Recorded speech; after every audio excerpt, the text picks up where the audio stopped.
Hello friends, कैसे हो आप सभी स्वस्थ मस्त ज़बरदस्त होंगे। मेरे प्यारे दोस्तों, आज हम पढ़ने वाले हैं एक संविधान के नए आयाम संसद भवन के बारे में। तो मेरे प्यारे दोस्तों, आज हम संसद के साथ साथ संसद भवन, उस नई संसद भवन के बारे में भी बात करने वाले हैं और पुरानी संसद भवन के बारे में बात करने वाले हैं, क्योंकि मेरे प्यारे दोस्तों, विभिन्न प्रतियोगी परीक्षाओं में पुरानी संसद से और नई संसद से भी क्वेश्चन आते हैं। तो मेरे प्यारे दोस्तों, ये जो संसद भवन है, इसके बारे में हम चर्चा करने वाले हैं।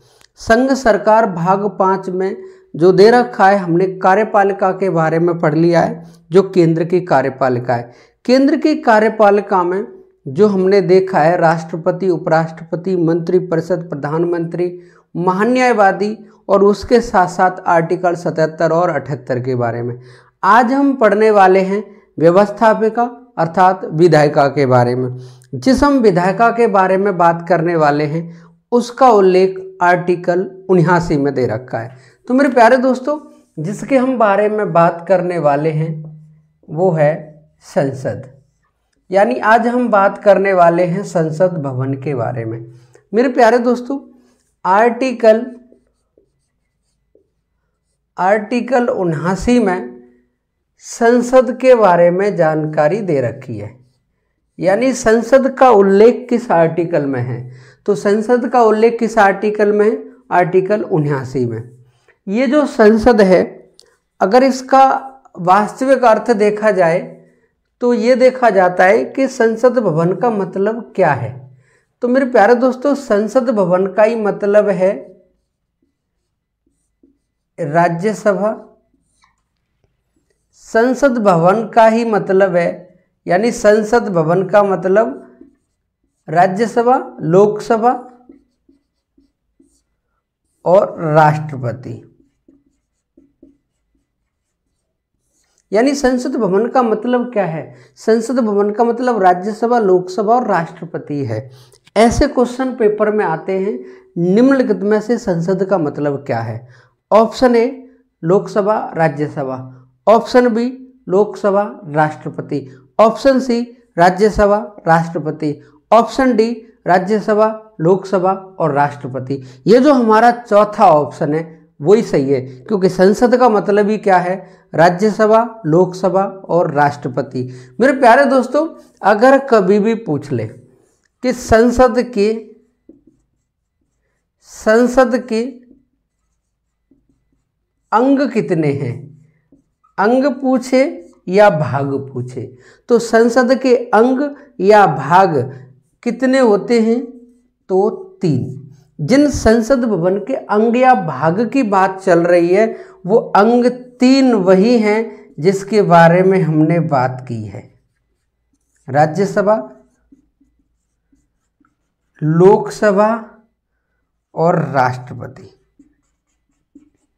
ये तो हो गए संसद के अंग। क्योंकि पेपर में क्वेश्चन इस तरीके से आता है, या कोई भी आपसे पूछ सकता है कि राष्ट्रपति को संसद का अंग माना जाता है। माना जाता नहीं है मेरे प्यारे दोस्तों, राष्ट्रपति संसद का अंग है। क्योंकि आर्टिकल जब 79 को देखते हैं, तो आर्टिकल 79 के अनुसार संसद का ही मतलब क्या है? राज्यसभा, लोकसभा और राष्ट्रपति। तो कभी भी पूछे संसद के कितने अंग हैं, तो संसद के अंग या भाग कितने हैं? 3, राज्यसभा, लोकसभा और राष्ट्रपति। अगला जो क्वेश्चन बनता है कि संसद के कितने सदन हैं, संसद के कितने सदन हैं, इस तरीके से क्वेश्चन आता है। तो संसद के यदि सदन की बात चल रही है, तो मेरे प्यारे दोस्तों, संसद के सदन हैं 2। अगर हम 2 सदन की बात करें, तो एक तो है उच्च सदन और जो दूसरा है वो है निम्न सदन। जिस हम उच्च सदन की बात कर रहे हैं वो है राज्यसभा, और जिस हम निम्न सदन की बात कर रहे हैं वो है लोकसभा। मेरे प्यारे दोस्तों, संसद के अगर सदन पूछ रहा है तो 2 हैं, लोकसभा, राज्यसभा। उच्च सदन, निम्न सदन। अगर सदन पूछे हैं तो 2 हैं और अंग पूछे हैं तो 3 हैं। आर्टिकल 79 के अनुसार ये सब साबित होता है। मेरे प्यारे दोस्तों, संसद का काम क्या है? क्या है संसद, यानी संसद के कार्य क्या हैं? तो मेरे प्यारे दोस्तों, संसद इतनी बड़ी ताकत है कि ये संविधान में संशोधन करती है, यानी संविधान में संशोधन करने का अधिकार इसको है। संविधान में संशोधन करने का अधिकार है और उसके साथ साथ संसद को कानून बनाने का अधिकार है। तो मेरे प्यारे दोस्तों, जिस हम संसद की बात कर रहे हैं, पहले हम बात करेंगे पुरानी संसद की, फिर हम करेंगे नई संसद की। और ये जो पुरानी संसद है, तो फिर नई संसद की आवश्यकता क्यों हुई, नई संसद भवन की आवश्यकता क्यों हुई, उसके बारे में भी हम चर्चा करने वाले हैं। तो मेरे प्यारे दोस्तों, यदि हम पुरानी संसद भवन की और नई संसद भवन के बारे में जानकारी दें, तो इसमें जो पुरानी संसद है, अगर हम बात करेंगे पुरानी संसद की, यानी पुरानी संसद भवन, यानी ये जो पुरानी संसद भवन है, इसके बारे में यदि हम बात करें, तो ये जो पुरानी संसद है, इसमें सबसे पहली बात ये है कि इसकी नींव, अगर आपसे कभी भी पूछे कि इसकी आधारशिला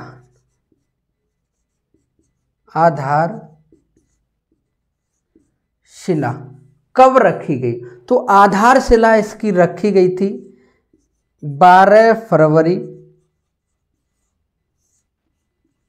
1921 ईस्वी में। आधारशिला अगर पूछे तो आधारशिला कब रखी गई थी? 12 फरवरी 1921 में। अगर अगला क्वेश्चन बनता है आधारशिला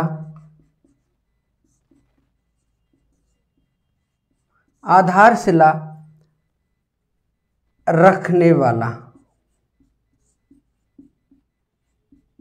यानी आधारशिला रखने वाला कौन था?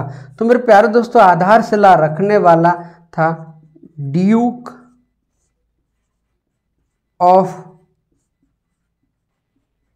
कनाट। यानी आधारशिला, कभी भी क्वेश्चन पूछे ये जो पुरानी संसद है उसकी आधारशिला कब रखी गई, क्योंकि नई संसद भवन बन चुकी है, तो हो सकता है वो पुरानी संसद भवन से संबंधित क्वेश्चन पूछ ले। तो पुरानी संसद भवन की आधारशिला 12 फरवरी 1921 ईस्वी को किसने रखी? ड्यूक ऑफ कनाट ने। आगे हम बात करें कि ये जो पुरानी संसद भवन है, इसकी डिजाइन यानी वास्तुकार कौन था? पुरानी संसद भवन का वास्तुकार कौन था? तो पुरानी संसद भवन का वास्तुकार एडविन लुटियंस।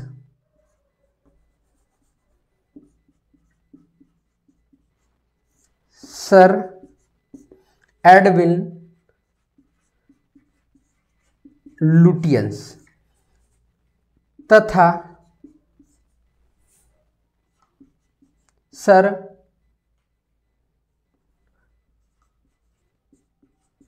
Herbert baker. यानी ये दो व्यक्ति थे जिन्होंने पुरानी संसद भवन की डिजाइन तैयार की थी।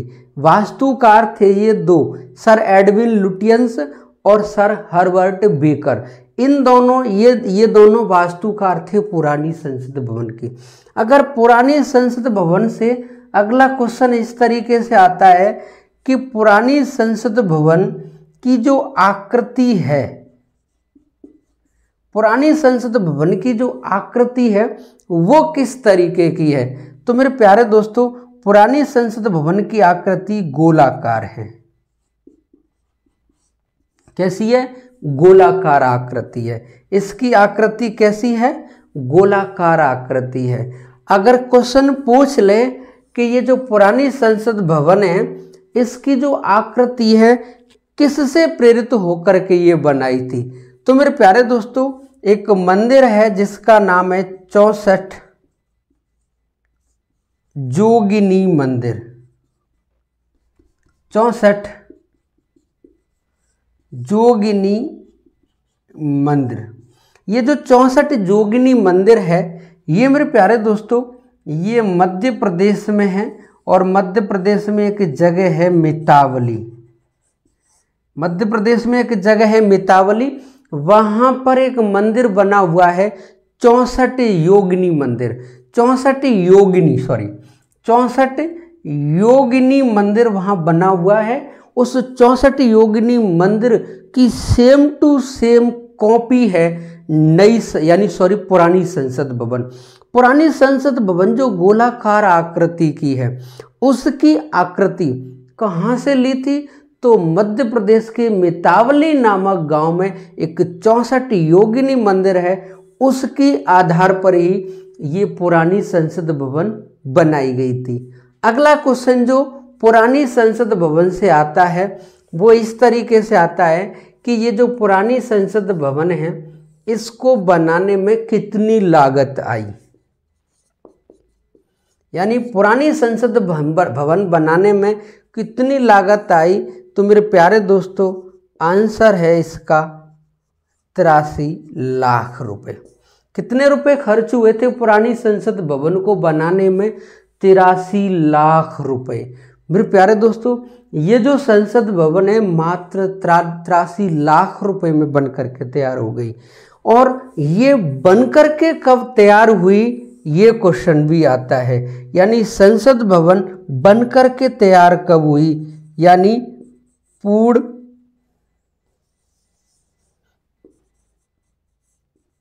पूर्णतः बनकर तैयार। ये जो पूर्णतः बनकर तैयार कब हुई? तो ये हुई थी 1927 में। 1927 में तैयार हुई। फिर अगला क्वेश्चन ये आता है कि इस पुरानी संसद भवन का उद्घाटन करता, पुरानी संसद भवन का उद्घाटन करता कौन था? तो पुरानी संसद भवन के उद्घाटन करता उस समय के तत्कालीन गवर्नर लॉर्ड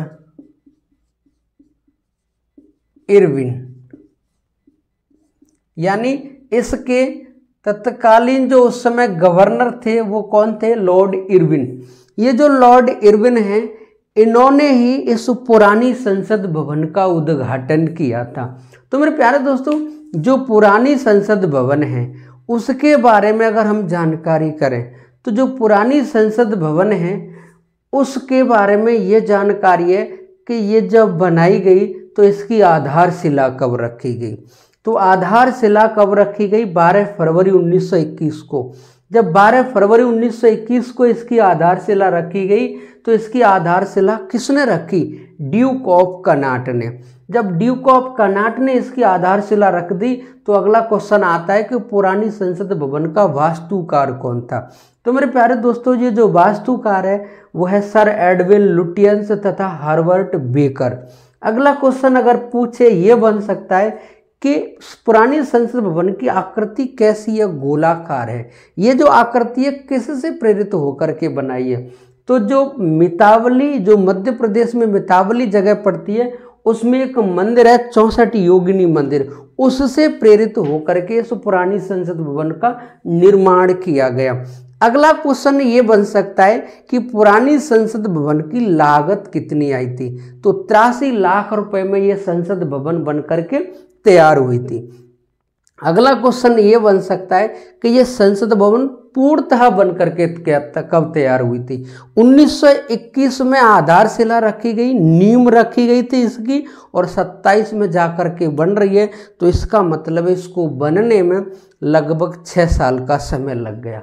तो जब ये बनकर के तैयार हो गई तो फिर इसका उद्घाटन किसने किया? तो मेरे प्यारे दोस्तों इसका उद्घाटन तत्कालीन गवर्नर लॉर्ड इरविन ने इस पुरानी संसद भवन का उद्घाटन किया।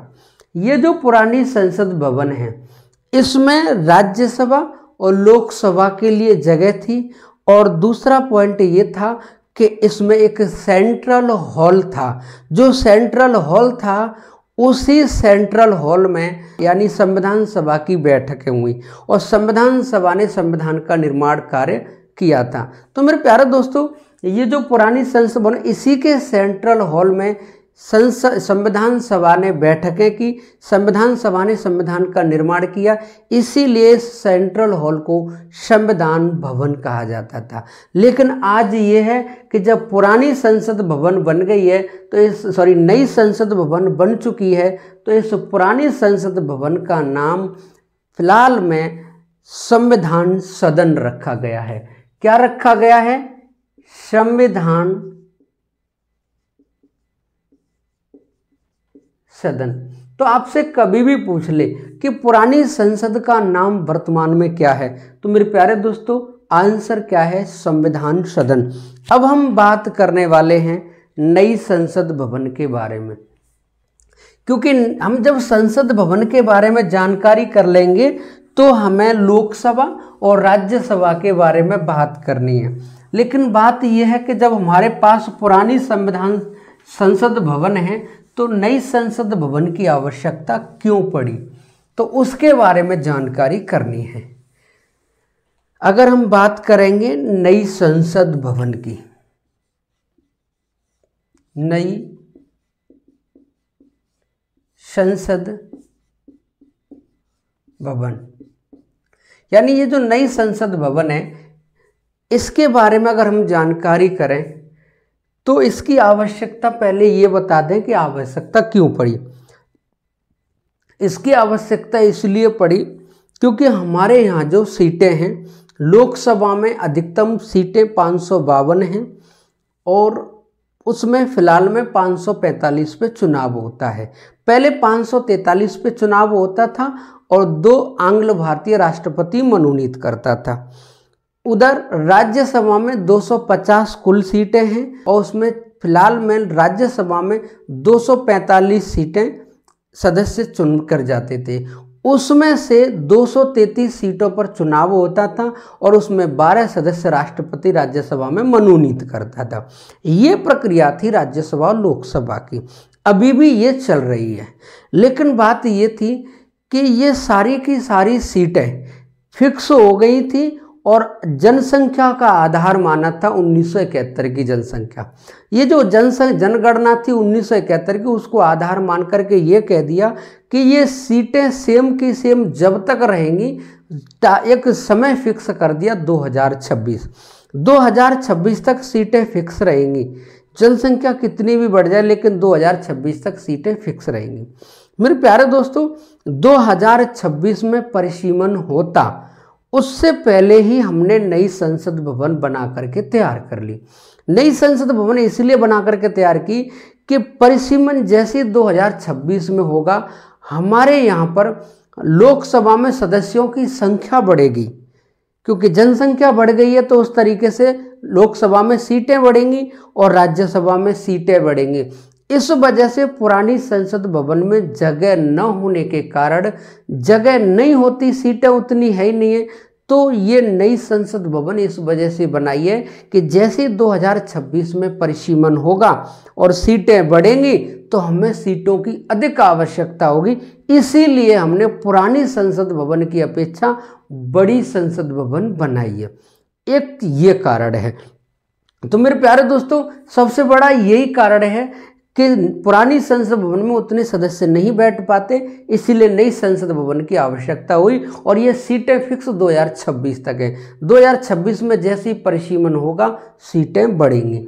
तो ये जो नई संसद भवन है, अगर हम इसके बारे में बात करें तो इसकी जो आधारशिला है,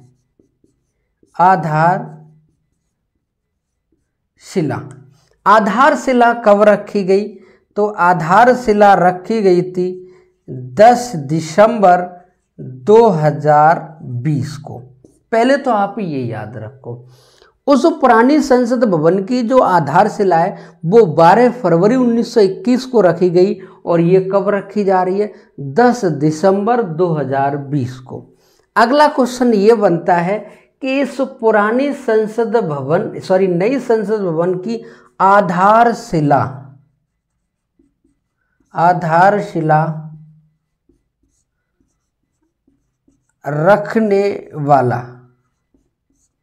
आधारशिला रखने वाला कौन है। तो तो आधारशिला रखने वाले हैं श्री नरेंद्र मोदी। यानी श्री नरेंद्र मोदी फिलहाल में प्रधानमंत्री हैं, ये वाराणसी से सांसद हैं और बीजेपी के नेता हैं। तो मेरे प्यारे दोस्तों, ये नरेंद्र मोदी, श्री नरेंद्र मोदी, ये इन्होंने आधारशिला रखी। अगला क्वेश्चन ये बनता है कि आधारशिला इन्होंने रखी, लेकिन क्वेश्चन ये बनता है कि ये जो नई संसद भवन है इसकी आकृति कैसी है, आकृति कैसी है। तो मेरे प्यारे दोस्तों, अगर आकृति की बात करें तो आकृति है त्रिभुजाकार। आकृति कैसी है इसकी? त्रिभुजाकार है। अगला क्वेश्चन ये बन सकता है कि इसकी जो परियोजना है, इस नई संसद भवन की जो परियोजना है वो कैसी है? Central Vista. यानी इसकी परियोजना कैसी है? Central Vista. अगर हम इस नई संसद भवन के वास्तुकार की बात करें तो इस नई संसद भवन का वास्तुकार है विमल पटेल। विमल पटेल। अगला क्वेश्चन ये पूछे आपसे कि इस नई संसद भवन का कार्य निर्माण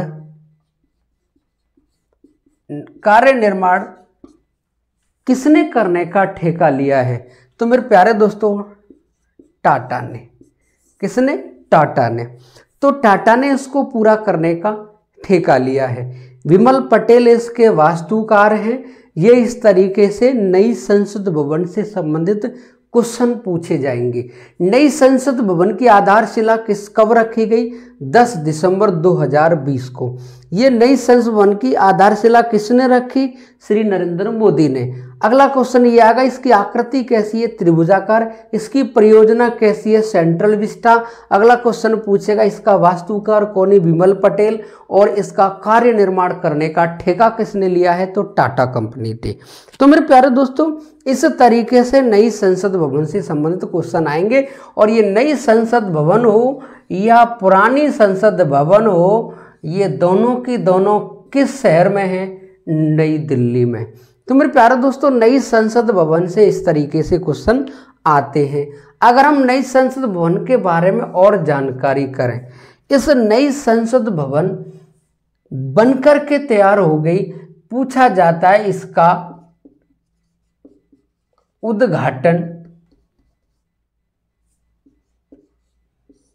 उद्घाटनकर्ता कौन है? तो उद्घाटनकर्ता कौन है? श्री नरेंद्र मोदी। यानी इसके उद्घाटनकर्ता, इसका उद्घाटन भी नरेंद्र मोदी ने किया था और इसकी आधारशिला यानी इसकी नींव भी नरेंद्र मोदी ने रखी। तो नींव नरेंद्र मोदी ने रखी, उद्घाटनकर्ता भी कौन है? नरेंद्र मोदी। अब इससे क्वेश्चन इस तरीके से बनता है कि उद्घाटनकर्ता नरेंद्र मोदी है, तो उद्घाटन कब किया गया? अगर हम उद्घाटन की बात करें 28 मई 2023 को, यानी इसका उद्घाटन कब किया गया? 28 मई 2023 को। मेरे प्यारे दोस्तों, आप आगामी परीक्षाओं में कोई भी परीक्षा हो, इस नई संसद भवन से संबंधित आप क्वेश्चन खुद देखना। कभी वो पुरानी संसद भवन से भी क्वेश्चन पूछ सकता है। तो ये नई संसद भवन का उद्घाटन 28 मई 2023 को। अब आप पूछोगे कि 28 मई को ही क्यों किया, क्यों ये तिथि ऐतिहासिक के रूप में मनाई गई? तो मेरे प्यारे दोस्तों, 28 मई को जो वीर सावरकर थे उनकी जयंती थी, 28 मई को मनाई जाती है।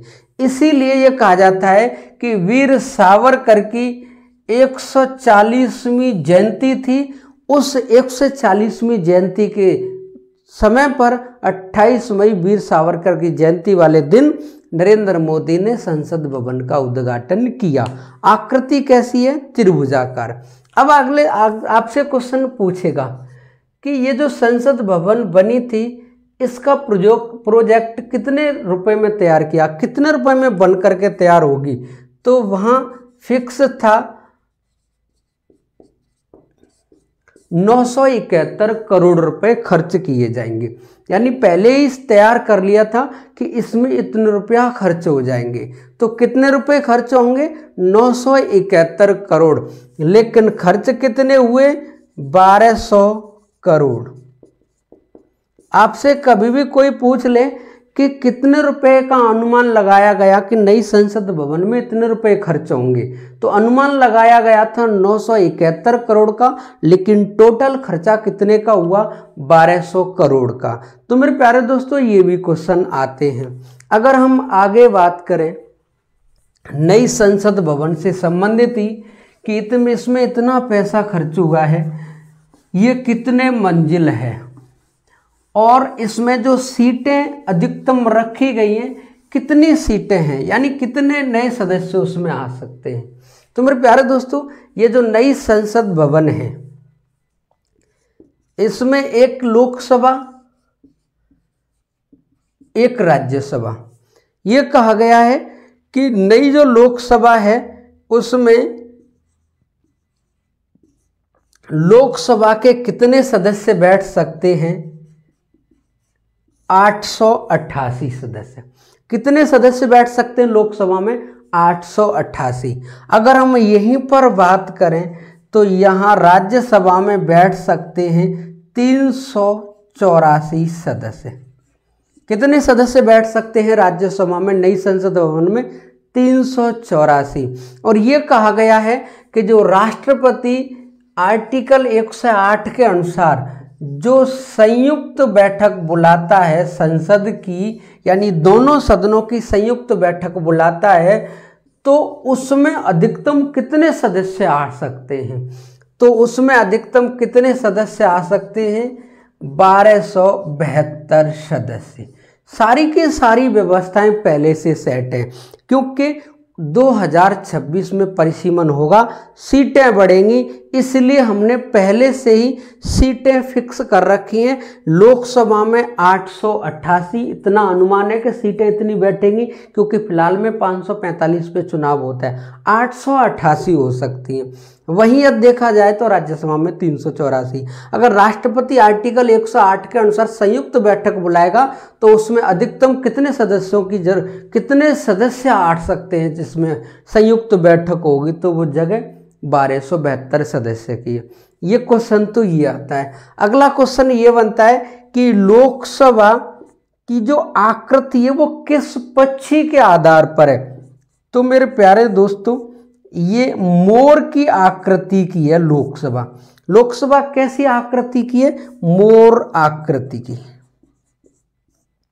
और यदि राज्यसभा की बात करें तो राज्यसभा की है कमल का फूल, कमल का फूल आकृति की। कमल के फूल की आकृति की क्या बनी हुई है? राज्यसभा। ये कमल का फूल हमारा भारत का राष्ट्रीय फूल है।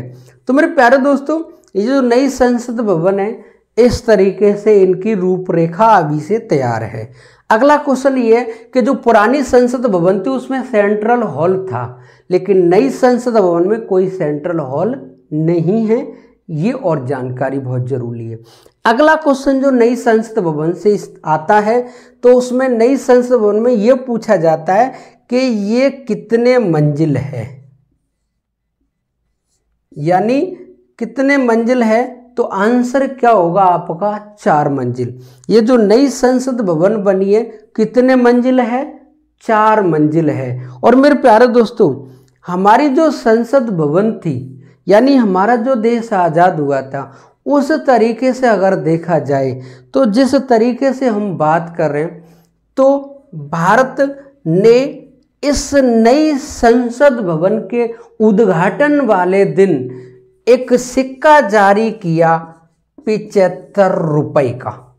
आपसे पूछ भी सकता है कि नई संसद भवन बनकर के तैयार हुई तो इसके उपलक्ष्य में कितने रुपए का सिक्का जारी किया? भारत सरकार ने 75 रुपए का सिक्का जारी किया है इसके उद्घाटन के अवसर पे। अगला क्वेश्चन इस नई संसद भवन से यह आता है कि जो चर्चा में सबसे ज़्यादा रहा था, चर्चा में जो सबसे ज़्यादा रहा था वो था सेंगोल। ये जो सेंगोल होता क्या है, इसके बारे में हमें बात करनी है। ये सेंगोल उस समय सबसे ज़्यादा चर्चा में रहा था, सेंगोल। ये जो सेंगोल है इसे राजदंड भी कहा जाता है। ये जो सेंगोल है ये दक्षिण भारत में चोल वंश में सत्ता हस्तांतरण करने का एक माध्यम था, एक साधन था। जैसे एक राजा जब उसका समय हो जाता पूरा, जब अपना उत्तराधिकारी नियुक्त करता तो उसको वो उठाकर देता था कि अब ये सत्ता आपके हाथ में आती है, आप इसको चलाना। तो सत्ता हस्तांतरण का एक ये माध्यम था सेंगोल। अगर सेंगोल तमिल भाषा की बात करें, अगर तमिल भाषा की बात करें तो ये सैम्य शब्द से बना है। किससे बना है? सैम्य शब्द से। और इस सैम्य शब्द का हिंदी में मतलब है न्याय धर्म। यानी सैम्य शब्द का मतलब क्या है? न्याय धर्म। तो यहाँ हम सेंगोल को राजदंड या न्याय धर्म या राजधर्म के नाम से भी समझ सकते हैं। तो ये जो सेंगोल है इसके जस्ट ऊपर, इसकी जो हाइट है 5 फीट है, इसके जस्ट ऊपर वाले टोर पे यानी बैल की आकृति बनी हुई है, नंदी की आकृति बनी हुई है। ऊपर सेंगोल के ऊपर क्या बना हुआ है? नंदी की आकृति बनी हुई है, बैल की आकृति बनी हुई है। ये क्वेश्चन, इस राजदंड की जो ऊंचाई है कितनी है? 5 फीट। ये भी क्वेश्चन बन सकता है।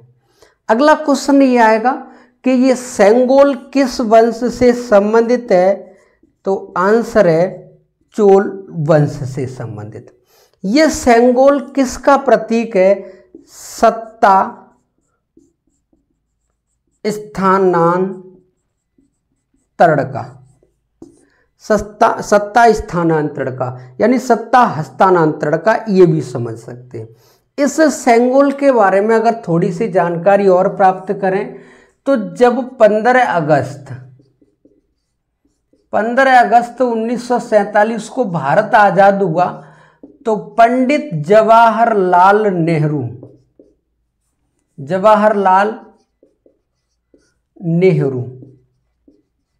इस पंडित जवाहरलाल नेहरू ने श्री राजगोपालाचारी के पास जाकर कहा कि जो काफी समय से अंग्रेज भारत में शासन कर रहे हैं, अब सत्ता हस्तांतरण का समय आ गया है। जब ये अंग्रेज जाएंगे तो हमारे हाथ में सत्ता आएगी, क्यों न हम उस परंपरा को ही अपनाएं जो दक्षिण भारत में चल रही चोल वंश में।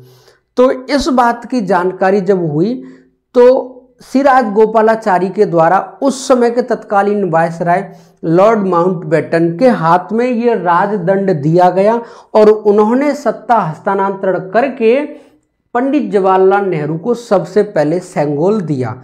उन्होंने सेंगोल लिया और ले जाकर के वो सेंगोल कुछ समय बाद ही, क्योंकि सत्ता अपने हाथ में आ गई थी, तो ये सेंगोल इलाहाबाद म्यूजियम में रख दिया था। ये म्यूजियम में रखा गया। जब ये म्यूजियम में काफ़ी लंबे समय तक रहा, जैसे ही नई संसद भवन बनी उसी को अपनाया गया और मोदी जी ने इस सेंगोल को ला करके लोकसभा में जो स्पीकर बैठता है, यानी लोकसभा का जो अध्यक्ष बैठता है, मान लो ये अध्यक्ष बैठा है, इसके दाहिने तरफ यहाँ सेंगोल रखा हुआ है, यहाँ सेंगोल रखा हुआ है, ये सेंगोल है।